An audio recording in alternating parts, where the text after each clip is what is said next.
Bueno, Fernanda Trías, te doy la bienvenida y un agradecimiento a que hayas aceptado esta entrevista con la revista Este País. Muchas gracias. No, muchas gracias, Irma, qué alegría estar acá conversando con todos ustedes. Bueno, pues La Azotea, esta novela que reciente publica en México Dharma Books, porque ya salió en Chile hace un par de años, ¿verdad? ¿Es lo correcto? ¿Estoy en lo En correcto? Chile salió este año, salió en España en 2018, ha salido en varios países, pero este año sí salió en Chile y ahora en México, así que tuvo doble estreno este año de pandemia. Bueno, pues qué difícil este texto, escribirlo, leerlo, escribirlo me imagino, porque tocas un tema que sigue siendo tabú en todas las sociedades y sobre todo creo yo en muchas sociedades latinoamericanas, en las sociedades latinoamericanas, que tiene que ver con el incesto. Cuéntanos cómo se forjó la azotea, por favor. Sí, creo que hoy tal vez pensaría el tema más en aquel momento, creo que parte también por un cierto arrojo que me daba la juventud, me lancé a escribir el texto sin siquiera pensar en este tema de que era tabú, de cómo podía ser recibido, porque además yo hasta el momento no había publicado nada y la idea de publicar era muy lejana en el año 98, cuando empecé a escribirlo para una mujer uruguaya eh, joven, ¿no? O sea, realmente no estaba en mi horizonte la publicación, por lo tanto lo escribí realmente desde las tripas, que creo que es algo que se siente durante la lectura. Eh, y totalmente llevada por la historia, por descubrir al principio la historia, porque yo empecé escribiendo sin saber para dónde iba la historia, sino que más bien llevada por unas imágenes que se me habían aparecido en la cabeza y que eran muy resistentes, o sea, seguían, me rondaban y yo no entendía por qué, me daba cuenta que ahí había algo, por supuesto yo ya escribía, ya había toda mi vida giraba en torno a escribir, ¿no? O sea, estaba escribiendo una época muy pasional también, ¿no? De mucha entrega a la escritura. Eh, y empecé trabajando estas imágenes del pájaro, ¿no? Que es la imagen, no exactamente, no el primer párrafo, sino inmediatamente después, cuando comienza a hablar del olor del pájaro que no abandonaba nunca, el aire viciado, el aire lleno de ese olor. Esa fue la primera imagen que yo tuve, una imagen olfativa, pero también visual. Yo veía un pájaro en una jaula, pero en la oscuridad, y yo decía, ¿por qué un pájaro está en la oscuridad? ¿No? Entonces comencé a acercarme a esa imagen, empecé a escribirla y lentamente, en la medida en que lo iba escribiendo, iba viendo un poco más qué había alrededor de esta imagen, y ahí fue cuando vi al padre y enseguida ese vínculo eh, enfermizo entre la narradora y el padre se me presentó. Y empecé a ver que ahí había algo muy oscuro, muy denso, pero como te digo, como con esa libertad que él te da, el absoluto anonimato, me lancé a descubrir qué había ahí. Afortunadamente, digo, afortunadamente usaste esa libertad porque se nota, ahorita que mencionas que lo escribiste desde la entraña, bueno, sí, se nota que es un texto totalmente con garra y escrito mucho, mucho desde el instinto. Esto no quiere decir que no esté cuidado el lenguaje y que no esté estructurada la historia. Y voy al tema del pájaro, el símbolo del pájaro en la jaula en contraposición o digamos como paralelismo, más bien que contraposición, como paralelismo de este hombre mayor, de este padre que está encerrado todo el tiempo en una habitación. Bueno, es una imagen poderosísima. Cuéntanos un poco, ahora ya nos hablaste del pájaro, que luego viste al hombre, al padre, cómo se fue desarrollando el padre, este personaje, y luego ya pasaremos a la protagonista. Eh, yo siempre creo que la semilla, luego fui, digamos, pensando más mi proceso creativo, ¿no? Y reflexionando más sobre él, y siempre siento que la semilla del texto está desde el comienzo. El tema es que yo como autora no la veo todavía, la tengo que ir descubriendo, pero está. Si no está, el texto finalmente no cuaja, ¿no? Y lo abandono. Y yo creo que yo no me di cuenta de esa metáfora, ese simbolismo, hasta Ujú. mucho después, pero sí me di cuenta en determinado punto, ya más hacia el final, porque de hecho aparece, hay un momento en que ella dice que las vidas del pájaro y del padre estaban coordinadas. Entonces, en ese momento yo hice el clic, pero eso es en el tercio final. Sí. Eh, Sin embargo, evidentemente eso estaba ahí desde el comienzo. Por eso yo pienso que es algo tan misterioso la escritura, ¿no? Sabemos, o sea, cuando estamos escribiendo, sabemos mucho más, somos más sabios que en la vida real, ¿no? En la vida real, no necesariamente uno se da cuenta de nada. Pero entonces yo confío mucho en esa intuición. Eh, el padre se fue apareciendo al principio como un personaje, una imagen muda. Prácticamente no hablaba. Ujú. Era el discurso de Clara, el discurso mental, obsesivo y que va en círculos como todo pensamiento obsesivo, que llenaba el espacio, ¿no? De a poco, y él habla muy poco, ¿no? Dice poquitas cosas, y esas intervenciones dan claves importantes de la historia, Ujú. porque obviamente, como está narrado desde el punto de vista de ella, Sí. no tenemos acceso a la versión de los hechos de nadie más, ¿no? Esta es la versión de los hechos de ella, y eso también es interesante porque permite trabajar con unos ciertos silencios y unos ciertos misterios, pero hay los momentos en que el padre habla, podemos inferir determinadas cosas y tratar de ver si entendemos a este hombre, que es bastante misterioso, porque no podemos acceder realmente a lo que él está sintiendo, excepto a través de lo que ella opina, ¿no? Y que no deja de ser una opinión y una visión de la realidad de una mujer que está un poco o bastante salida de la realidad. Bastante. Sí, bastante. Sí, y fíjate que como últimamente, digo, a raíz de todos estos movimientos feministas, tú escribiste este libro, dices, hace 20 años, eh, todavía no estaba, digamos, tan efervescente el movimiento feminista en América y en América Latina. Hablo, por ejemplo, de cuando Trump tomó la presidencia en el 2006 y de todas las marchas que surgieron a partir de ese momento. ¿Y por qué menciono todo esto? Bueno, y después los movimientos en América Latina, los Me Too's, etcétera. ¿Por qué menciono esto? Bueno, porque hay un momento en el libro, en la novela de la azotea, en que uno como lector se siente casi, digamos, siente casi compasión por ese padre. Después nos damos cuenta, no quiero hacer este spoiler, pero sí es importante este dato. Después nos damos cuenta que Clara tiene una hija que es de su padre.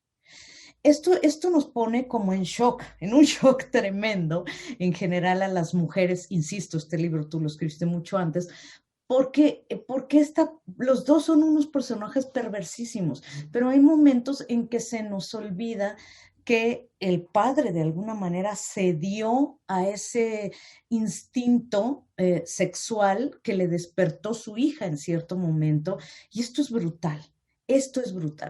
Pero el personaje de Clara, a su vez, es una carcelera, es una mujer que, como dices tú, no tiene muy bien sus facultades mentales y lo tiene encerrado todo el tiempo. Entonces, creo que esto es lo que hace de La azotea una novela tan inquietante, ¿no?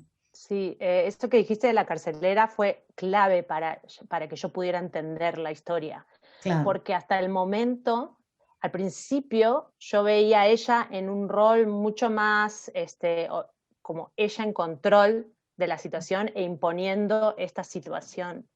Y cuando en un determinado momento hice una pausa en la escritura porque todavía estaba tratando de entender, es ese punto en el que era muy importante y se podía, para dónde iba a tomar, y si daba un paso en falso, me iba a ir para un lado que no era, ¿no? Entonces hice como una pausa en la escritura y me quedé más bien procesando, digiriendo. O sea, como te digo, yo confío siempre en esa cosa intuitiva de la escritura y espero a que sea el momento, ¿no? Y esa fue la clave, decir, el carcelero, en este caso la carcelera, está presa también, Sí, porque quien tiene que estar todo el tiempo vigilando a otro, no sea, o controlando a otro, realmente está presa de una situación, sí. ¿no? Y ahí dije, pero el padre, este hombre puede tener la libertad de salir de acá, de irse de esta situación. Y ahí está el tema, que en esa pasividad de él es donde está su rol activo. Entonces hay un momento que recordarás que es de un punto de quiebre, donde ella lo confronta y le dice, ¿por qué no te vas? Ujú, Y claro. ese es el punto de quiebre, ¿no? Es ¿por qué no te vas? Y le dice, la puerta está abierta. Ujú, ujú, ¿Mm? exacto. Entonces, a mí en ese sentido sí, por supuesto, ni que hablar que no existía, ni la sombra de nada, del movimiento, de lo maravilloso que ha pasado acá. Por supuesto que no existía, yo no tenía pares, yo no tenía escritoras, amigas, conocidas, ni siquiera que estuvieran publicadas, que yo supiera quiénes eran de mi edad, etcétera. O sea, pensá que Samantha Schweblin, que es una de las primeras que publicó de mi generación, publicó su primer libro de cuentos en 2002. La azotea se publicó en 2001, ¿no? Eh, entonces, eso generaba una gran sensación de aislamiento y de soledad, que es otro tema, ¿no? Pero a lo que voy es que de todas maneras yo no estaba pensando en víctima y victimario, Ah, sino en ujú, complejizar eso, ¿no? No en decir, bueno, con este pensamiento feminista, decir, acá hay una víctima, ¿quién va a ser la víctima? ¿Quién va a ser el victimario? La mujer, de todas maneras, es la hija, por lo tanto, no, o sea, hay cantidad de cosas que no sabemos de su pasado, de cómo ella llegó a ser así, ¿no? No sabe, no lo pensaba en esos términos, sino como entendiendo la complejidad, tratando de entrar bien a la complejidad de cada uno de estos personajes y encontrar toda esa gama de grises donde no hay blanco y negro, ujú. donde no hay necesariamente, ¿no? Al principio eso parece que es ella la victimaria y después nos damos cuenta que eso no puede ser, ¿no? Imagínate, ¿no? Es tremendo esto que dices, me parece muy importante porque no parece y no se ve como, no se lee tampoco como una novela maniquea ni con moraleja, que son esas precisamente de las que huimos, ¿no? De las novelas que tienen, que quieren enseñarnos algo, sino simplemente Sí. descarnas a estos personajes, les volteas la piel y eso es lo que vemos, el interior de cada uno de ellos y que como bien dices, bueno, yo siento como lectora que la perversión está del lado de los dos, pero también la fragilidad, pero también la vulnerabilidad. Son personajes muy vulnerables ambos, creo, ¿no? Y ella, que parece ser tan cruel y que puede generar tantas emociones encontradas en el lector, Sí. cualquier persona que no esté en sus cabales es absolutamente vulnerable. O sea, la enfermedad mental o sea, las personas con enfermedad mental son las más vulnerables, ¿no? De todas, porque además son completamente incomprendidas. Eh, yo pienso que siempre la escritura eh, es hacerse preguntas y es explorar. Por eso no hay respuesta, ojalá hubiera una respuesta simple, no lo sé. En la vida tampoco la hay necesariamente, ¿no? Pero justamente ahí hay una serie de preguntas que plantea al lector para confrontarlo también con consigo mismo, digamos, con cómo, en la lectura, yo pienso siempre que el texto se termina de completar con la lectura, Sí. porque el lector termina de escribir lo que no está escrito en los silencios, ¿no? En los espacios de lo no dicho. Por supuesto que esos espacios, eso no dicho, yo lo trabajo, no está ahí como simples huecos, ¿no? Que yo no sé por qué están los huecos ahí. Yo sí sé por qué están los huecos ahí, pero es el lector que los va a llenar. Y al llenarlos, está poniendo de sí cantidad de cosas. Y eso es lo que me parece interesante, ¿no? Interesante. Como te confronta también con, bueno, lo que tú pongas ahí está diciendo mucho de vos. Por supuesto, sí. Hay otro personaje también que es muy inquietante, que es Carmen. Carmen, esta extranjera, y todo lo que representa para Clara, para el personaje protagonista, para la protagonista, y todo lo que representa para la historia, y también, pues sí, lo que significa ser extranjera, ¿no? Lo extraño, lo otro. Entonces, bueno, cuenta cómo creaste a Carmen, cómo surgió esta mujer, que además entre paréntesis, el asunto del manejo del lenguaje con Carmen me encanta, ¿no? Estas R's así. El acento. Mm. Sí, Carmen, pero lo que decís es así, es tal cual, ¿no? Es eso, siempre en el pensamiento paranoico de Clara, la amenaza es el otro, es el afuera. Hay un núcleo que es ella y el padre, que luego se extiende a la niña, que al principio es un sí, poco rechazada. Eh, ellos de alguna manera son una unidad para ella, no hay separación entre cada uno de sus integrantes, son un solo organismo y todo lo demás es amenaza.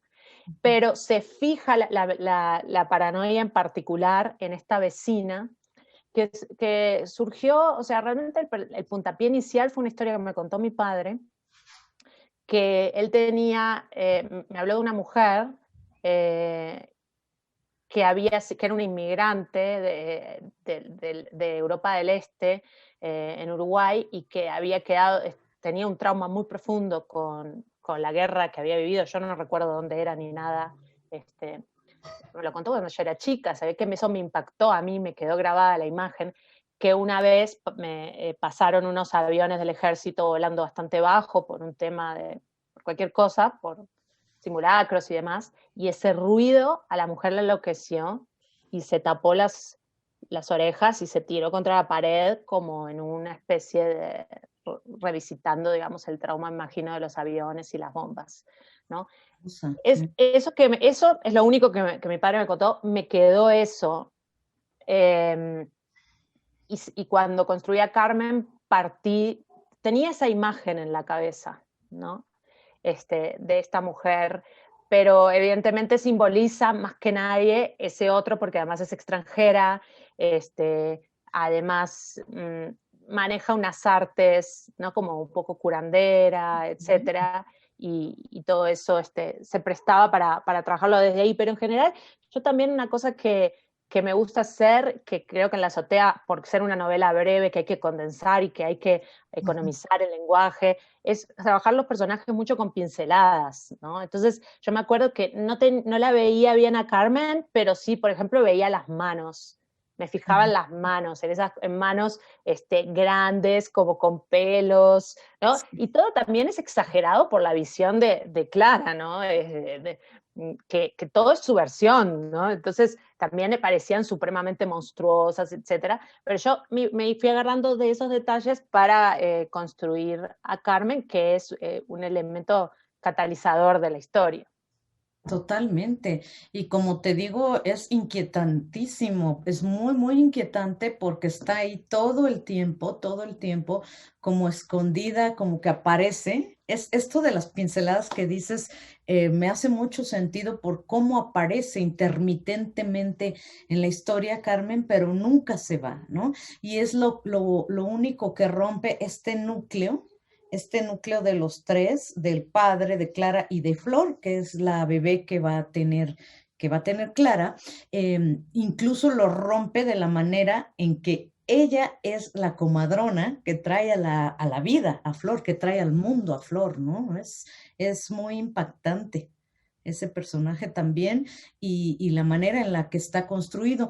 Y finalmente, Fernanda, quiero que nos cuentes, pues, ¿qué te ha parecido esta edición? Esta edición de Dharma Books es bellísima porque además tiene em, Es bellísima, me encanta. sí, ¿no? Es bellísima. Sí, no la he tocado todavía, más que mirar fotos, sin embargo, me fascinó. Me encantó el arte que hicieron, que hizo Raúl, el diseñador. Sí, es bellísima. Y esa jaula es tan importante, ¿no? Que contrasta mucho con el título, que es la azotea, que es el único espacio abierto, el único espacio de libertad, ¿no? Contra esos barrotes. La verdad es que me fascinó la portada de Dharma.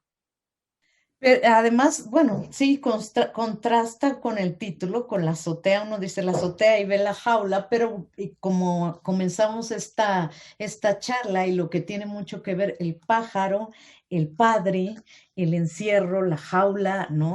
Todo está como estructurado muy bien en estos símbolos que manejas muy acertadamente, Fernanda.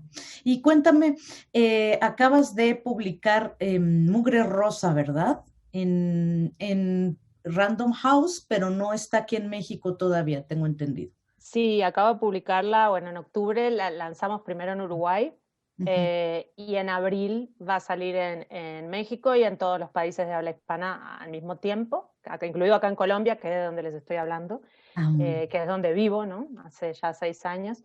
Y entonces sí, estamos esperando, fue un lanzamiento un poco retrasado por la pandemia. Al principio íbamos a hacer un lanzamiento más conjunto y luego, como en Uruguay la pandemia no estaba grave en el momento, ahora ha empeorado, pero se tomó un poco esa decisión. Pero bueno, me hace mucha ilusión que llegue a México porque los puntos de contacto vas a ver que son realmente varios, pero muy distintos, pero también un diálogo y muy lejano, ¿no? O sea, muchos años han pasado entre la escritura de una y la otra, pero revisito determinados temas y si bien La azotea es por excelencia para mí la novela del padre, mía, de lo que yo he escrito, sí.